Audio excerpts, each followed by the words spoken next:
Good at Camp Blood, ain't you? Must be my imagination. It's got a death curse.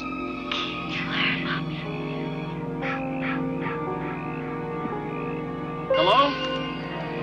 Who's that? Kill her, Mommy. Kill her. You'll never come back again.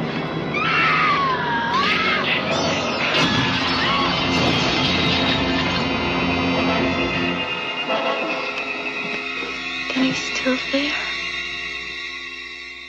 In the early 70s, I made a horror film with Wes Craven called Last House on the Left, which had some notoriety and some success initially.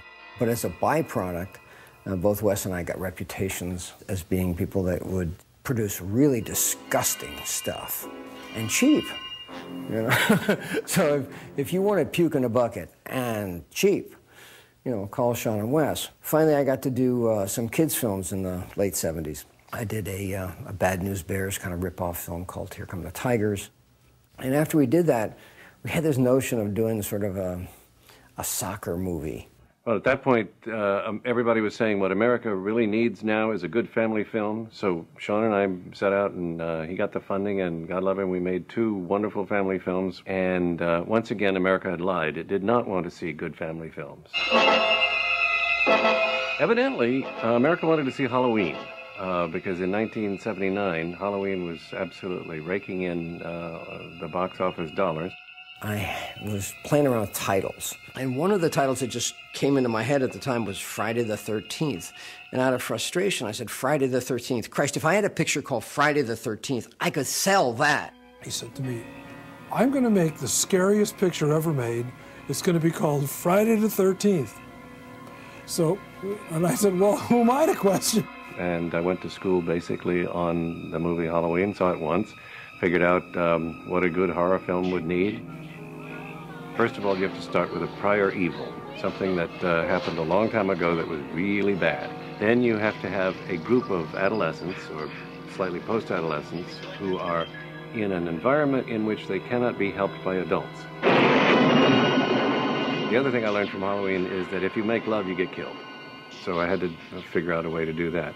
We took out this ad in Variety that said, Friday the 13th, the most terrifying film ever made, was a great big block letters crashing through a mirror. He was very open about the fact that he was definitely going to make people sit up and watch this movie. Ta-da! Sean and I talked about all the possible places that it could be, and I came up with a summer camp. How far is it to Camp Crystal Lake? They have to watch themselves be thinned out one by one. I had some theater owners from Boston who had invested initially in Last House on the Left, and they came in for a meaningful chunk. With all of that stuff in hand, suddenly I was able to raise the money to make a picture called Friday the 13th. To my way of thinking, Friday the 13th was very much like, hey, kids, we're going to make a movie. Do your best, all right? Very fortunate to run into Barry Moss in New York, worked with Julie Hughes, and they were primarily theatrical casting agents, but they were able to help us cast the movie. As soon as I think they were associated with it, it brought it up a notch. Every actor and actress that was under 21 was trying to get an audition. The cast of Friday the 13th, to me, seemed to be just a bunch of kids that were looking for their first break. You think you're gonna last all summer? I don't know if I'm gonna last all week.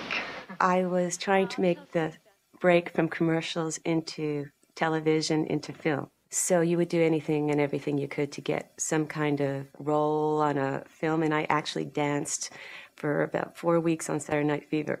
For me to actually get this without a theatrical agent was pretty amazing. I mean, those things just don't happen. You know, I was a Burger King girl the year before. One of the things that Barry Moss brought was Harry Crosby, who, as it turns out, was Bing Crosby's son. Kevin Bacon was in our movie.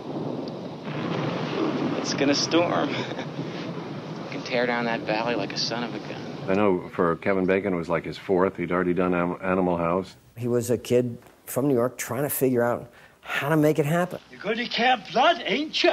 When we were doing the setup for the movie, we hired this guy named Walt Gorney. The function of Crazy Ralph is to set the tone for this horrible geographic area. You're doomed if you stay here. We cast nobody that wasn't willing to go out and get dirty and have special effects applied to them and just accept it on faith we're going to go out and do all this stuff, but I swear to God, it's going to be okay. But when you've had a dream as long as I have, you'll do anything. Everybody was young and overacting. Terribly overacting, everybody. Hey, wasn't that the road up for Camp Crystal Lake back there? We shot this picture in a tiny little town in New Jersey called Blairstown. We shot completely below the radar out at a Boy Scout camp. Camp Nobi Bosco, that's what it was, which stands for North Bergen Boy Scouts. Camp Mud. They're opening that place again? We had to wait for the Boy Scouts to all go home and go back to school before we were able to come in, make a contribution to the Boy Scouts, and camp out there basically for 3 weeks or 4 weeks while we shot the movie. Steve, cabin B's all ready. There was not one person that ever really complained about how cold it was and wet and just dreadful. Jack and Marcy are gonna get drenched. We didn't actually have a real whole script. We would get pages that day, and they would change what we did have. They'd change them the next day, you know. So it was kind of like we got to find out as we were going along. Well, I'm Mrs. Voorhees. The image always was of me was that I was this girl next door. And of course, I've always said that there wasn't a gal that ever lived next door to me that I wanted to be like. I'm not afraid. Betsy Palmer had worked in television on the morning talk shows, and she was squeaky clean. Comparable to the Doris Day type. I was always trying to prove that I wasn't the girl next door. I had a Mercedes, which I'd had a number of years, and it broke down on the Connecticut Turnpike. So I said to myself, I need a new car, universe. And I went out to go shopping for a car, and I found a little Scirocco. I thought, oh, that's what I want. I want a cool little car like this. And so the phone rang, and my agent said, how would you like to do a movie? I said, great, that'll pay for the car that I want to buy. And he said, well, now there's just one other thing I have to tell you. He said, it's a horror film. And I said, oh, no. So the script came, and I read it, and I said, what a piece of... What monster could have done this? And I said, oh, nobody is ever going to see this. It will come and it will go, and I'll have my Scirocco. The real iconoclastic part of Friday the 13th was taking Mom and apple pie and standing it upside down and saying, you've never seen a mother like this. I didn't get up there and try to play a bad lady. In fact, I tried to play a good lady who'd gone a little wrong, but that was because she wanted to save more children. She didn't want them to die. Oh, I couldn't let them open this place again.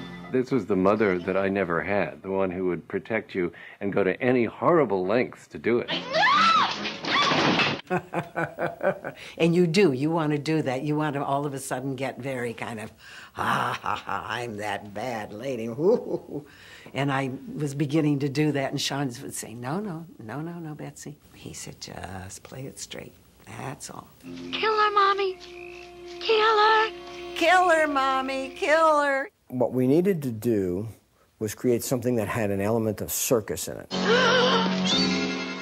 But we had no idea how to do any of this stuff. I think Steve Miner said we should hook up with Tom Savini, who had worked with George Romero on Dawn of the Dead. He would be looking through my screenplay and be saying, well, I noticed you have a hatchet in the face on page 38 or whatever it was.